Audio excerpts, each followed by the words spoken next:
31 కేసులున్నాయి నీ మీద.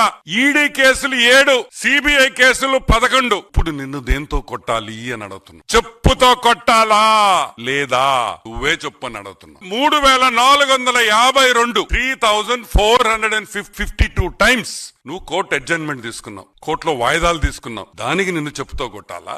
అది ఒక వరల్డ్ రికార్డ్. 3452 సార్లు కోర్టు కేసుల్లో వాయిదా తెచ్చుకున్న ఏకైక మగాడు హాఫ్ టికెట్. మగోడు కాదు, ఏకైక హాఫ్ టికెట్ జగన్మోహన్ రెడ్డి అని కూడా నేను మనవి చేస్తా ఉన్నా. పెద్ద పెద్ద లాయర్లు పెట్టుకున్నాం. Who is who of the legal industry? Harish Salve, Abhishek Sanghvi, Mukul Rohatgi, ఇటువంటి పెద్ద పెద్ద లాయర్లు పెట్టుకుని ఈ రోజు నువ్వు జైల్లో నుంచి తప్పించుకొని కేసుల్లో ఈ రోజుకి కూడా ట్రయల్ చేయకుండా నువ్వు బయటపడుతున్నావంటే దేని వల్ల అని కూడా నేను మీకు ఎక్స్ప్లెయిన్ చేస్తా. నేను చెప్పిన పేర్లలో ఉండే లాయర్లు పెద్ద లాయర్లు అంటే సుప్రీం కోర్టు లాయర్లు ఒక్కొక్కరికి 12 నుంచి 25 లక్షల వరకు ఫీజులు కట్టాలి. ఈ రోజుకి ఆల్మోస్ట్ మా లెక్క ప్రకారం 6904 కోట్ల రూపాయలు, 3904 క్రోర్స్ ఈ రోజు ఓన్లీ లీగల్ ఫీజ్ లో జగన్ ఖర్చు పెట్టిన్నాడని మా అంచనా. కరెక్ట్ గా సంవత్సరంన్నరలో కేసు తీర్పిచ్చేస్తా ఉన్నారు. ఈ రోజు మేము అడుగుతున్నాం, 5000 రోజులైంది జగన్మోహన్ రెడ్డి హాఫ్ టికెట్.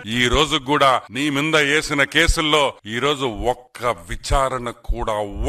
విచారణ ఒక్క కేసులో కూడా జరగలేదు. అసలు ట్రయల్ మొదలే కాలేదు.